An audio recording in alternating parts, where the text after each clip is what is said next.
Assalamualaikum warahmatullahi wabarakatuh. Selamat pagi, salam sejahtera bagi kita semua. Om Swastiastu, Namo Buddhaya. Yang sama-sama kita hormati Bapak Menteri Agama Republik Indonesia, Bapak Jenderal Purnawirawan TNI Fakhrul Razi.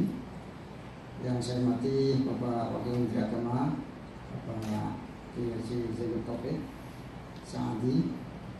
Yang sama-sama kita hormati Sekretaris Jenderal Kementerian Kesehatan Republik Indonesia, Bapak Dr. Kiki Oscar Primadi MPH. Yang saya hormati Kepala Biro Kerjasama Luar Negeri Kementerian Kesehatan, Bapak Acep Sumantri SPP MBA. Yang saya hormati teman-teman pejabat eselon 2 dan hadirin serta yang saya banggakan teman-teman media yang mulia. Alhamdulillah, Rasulullah, kesempatan kali ini adalah momen yang sangat ditunggu-tunggu, saat yang dinanti-nantikan oleh seluruh umat Islam di Indonesia, khususnya calon jemaah haji Indonesia tahun 1441 Hijriah 2020 Masehi. Dalam konferensi pers hari ini, pemerintah akan membuat keputusan penting dan bersejarah dalam perjalanan ibadah haji. Semoga keputusan ini dapat memberikan kepastian, kenyamanan, keamanan, kemaslahatan bagi bangsa dan negara.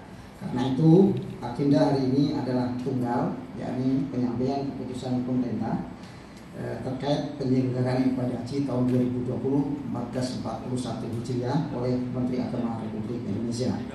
Sebelum waktu kami serahkan pada Pak Menteri, marilah kita buka acara konferensi pers ini bersama-sama dengan membaca basmalah. Bismillahirrahmanirrahim.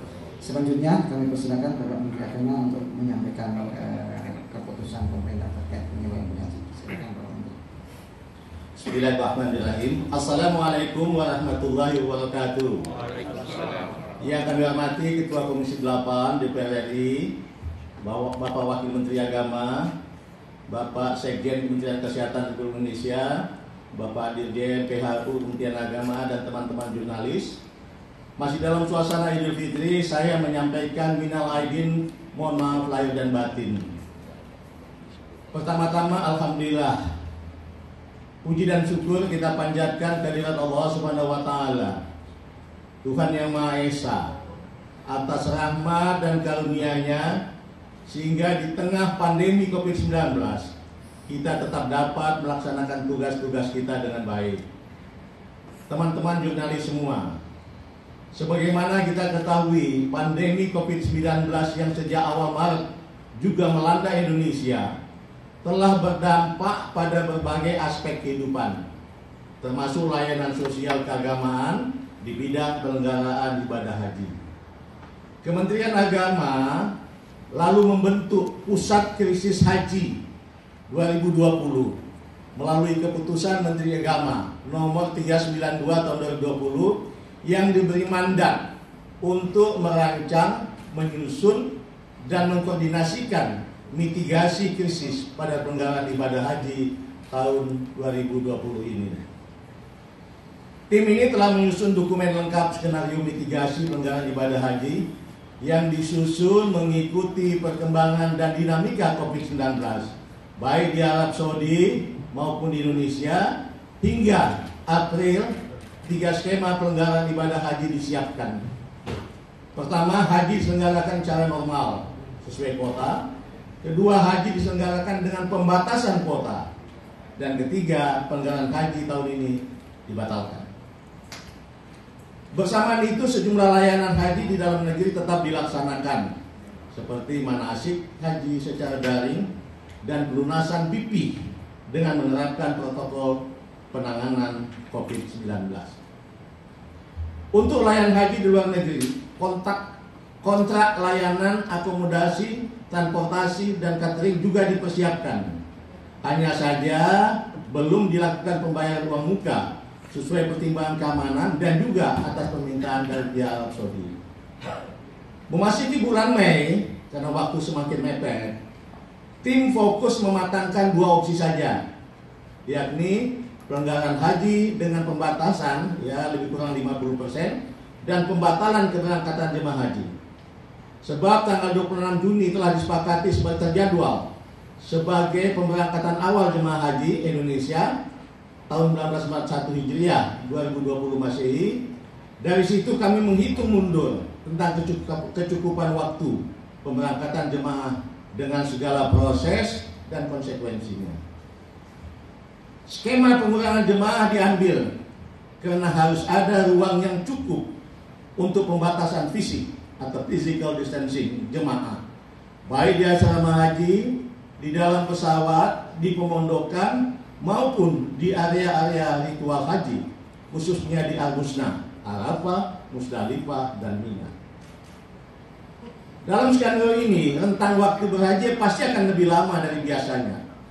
Sebab ada tambahan masa karantina 14 hari sebelum keberangkatan, 14 hari setelah tiba di Arab Saudi, dan 14 hari setelah tiba kembali di tanah air Indonesia.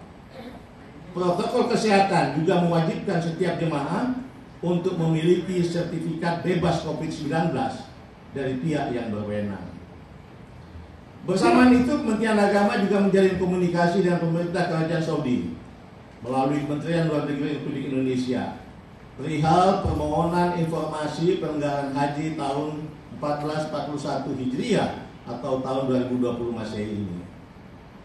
Kementerian Agama juga telah melakukan kajian literatur serta menghimpun sejumlah data dan informasi tentang haji di saat pandemi di masa-masa lalu. Didapatkan fakta bahwa pelanggaran ibadah haji pada masa terjadinya wabah menular telah mengakibatkan tragedi kemanusiaan di mana puluhan ribu jemaah haji menjadi korban.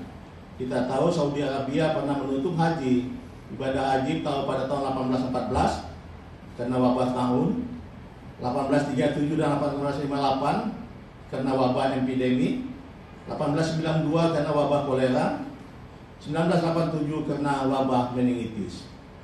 Indonesia juga pernah menutup karena pertimbangan masalah agresi Belanda tahun 1946, 47 dan 48. Menteri Agama Fathur Rahman Afrawi mengeluarkan maklumat Kementerian Agama nomor 4 1947 tentang penghentian ibadah haji di masa perang itu.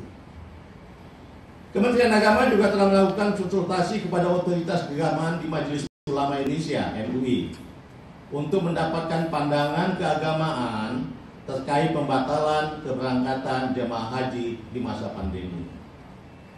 Setelah itu, tentu Kementerian Agama juga sudah melakukan komunikasi dengan mitra kami, Komisi 8 di DPR, tentang perkembangan situasi ini, baik melalui komunikasi formal rapat kerja maupun komunikasi informal secara langsung. Kami juga masih akan menggelar rapat kerja dengan Komisi 8 setelah acara pagi ini. Berbagai situasi ini menjadi pertimbangan penting dalam memutuskan kepastian pelanggaran haji tahun 2020. Hingga tanggal 2 Juni 2020 pada pagi ini, pihak Arab Saudi tak kunjung membuka akses bagi jemaah haji dari negara manapun. Akibatnya, pemerintah tidak mungkin lagi memiliki cukup waktu untuk melakukan persiapan, utamanya dalam pelayanan dan perlindungan jemaah. Berdasarkan kenyataan tersebut, pemerintah memutuskan untuk tidak memberangkatkan jemaah haji pada tahun 2020 atau tahun 1441 Hijriah ini. Saya ulangi, pemerintah memutuskan untuk tidak memberangkatkan jemaah haji pada tahun 1441 Hijriah atau tahun 2020 ini. Keputusan ini saya sampaikan melalui keputusan Menteri Agama Republik Indonesia nomor 494 tahun 2020 tentang pembatalan keberangkatan jemaah haji pada pelanggaran ibadah haji tahun 1441 Hijriah atau tahun 2020 Masehi. Sesuai amanat undang-undang, selain persyaratan kemampuan secara ekonomi dan fisik, kesehatan, keselamatan dan keamanan jemaah haji harus dijamin dan diutamakan sejak dari embarkasi atau debarkasi dalam perjalanan dan juga saat di Arab Saudi. Sungguh ini sebuah keputusan yang cukup pahit dan sulit. Di satu sisi kita bersama telah berusaha dengan segala upaya untuk menyiapkan pelanggaran haji tahun ini sebagai perwujudan tugas pembinaan dan pelayanan. Tapi di sisi lain kita juga memikul tanggung jawab untuk memberikan perlindungan bagi jemaah dan petugas haji. Tanggung jawab ini merupakan bagian dari pelaksanaan kewajiban negara dalam menjamin keselamatan warganya. Risiko keselamatan dan kemanusiaan menjadi prioritas pertimbangan kami di masa pandemi ini. Selain itu juga risiko ibadah yang sangat mungkin terganggu jika haji diselenggarakan dalam situasi masih bertambahnya kasus positif COVID-19 di Arab Saudi dan juga di Indonesia. Keputusan yang baik ini kita yakini paling tepat dan paling maslahat bagi jemaah dan petugas kita semua. Keputusan pembatalan keberangkatan haji ini sudah melalui kajian yang sangat mendalam karena pandemi COVID-19 yang melanda hampir seluruh negara di dunia, termasuk Indonesia dan Arab Saudi, dapat mengancam keselamatan jemaah. Agama mengajarkan menjaga jiwa adalah kewajiban yang harus diutamakan. Ini semua menjadi dasar pertimbangan dalam menetapkan kebijakan ini. Pembatalan keberangkatan jemaah haji ini berlaku untuk seluruh warga negara Indonesia. Maksudnya pembatalan itu tidak hanya untuk jemaah yang menggunakan kuota haji pemerintah, baik reguler maupun khusus, tapi juga jemaah yang akan menggunakan visa haji mujamalah atau undangan atau furada yang bersifat visa khusus yang diterbitkan oleh Arab Saudi. Jadi tahun ini tidak ada pemberangkatan haji dari Indonesia bagi seluruh warga negara Indonesia.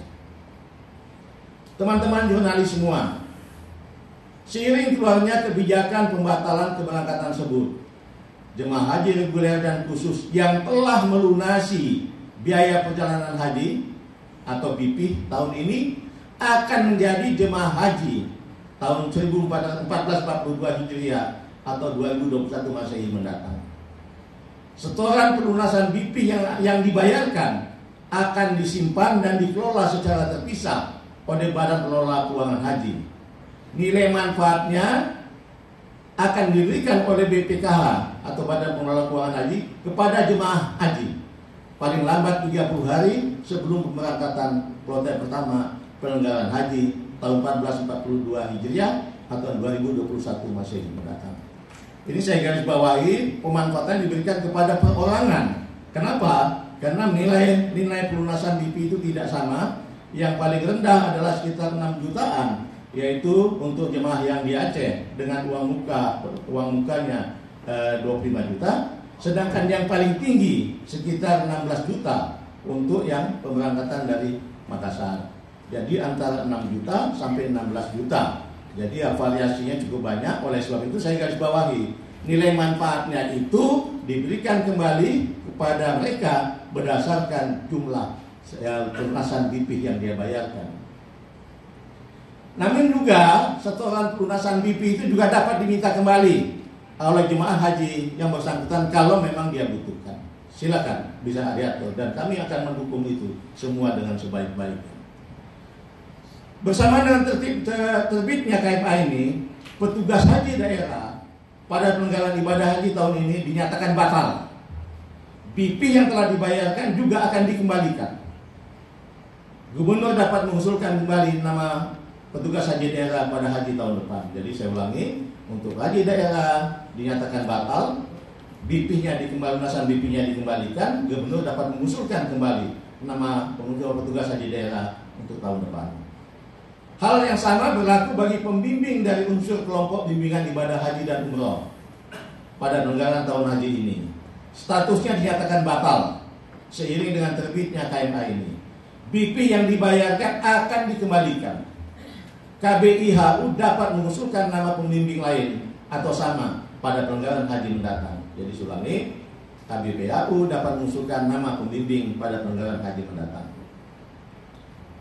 Semua paspor jemaah haji, petugas haji daerah dan pembimbing dari unsur KBIHU pada penyelenggaraan ibadah haji tahun 1441 Hijriah ini atau 2020 Masehi akan dikembalikan kepada pemilik masing-masing. Semua hal teknis terkait konsekuensi dari keputusan ini sudah dipersiapkan secara detail. Nanti saya persilakan teman-teman jurnalis berkomunikasi dengan Dirjen PAU atau dengan juru bicara Kementerian Agama untuk bisa mendapatkan penjelasan lebih teknis. Akhirnya kami menyampaikan rasa simpati yang mendalam kepada seluruh jemaah haji yang terdampak pandemi COVID-19 tahun ini sehingga tertunda keberangkatan hajinya. Ini semua tentu sudah kehendak Allah Subhanahu wa taala. Sebagai umat beragama, kita yakin bahwa apa yang kita inginkan belum tentu yang terbaik.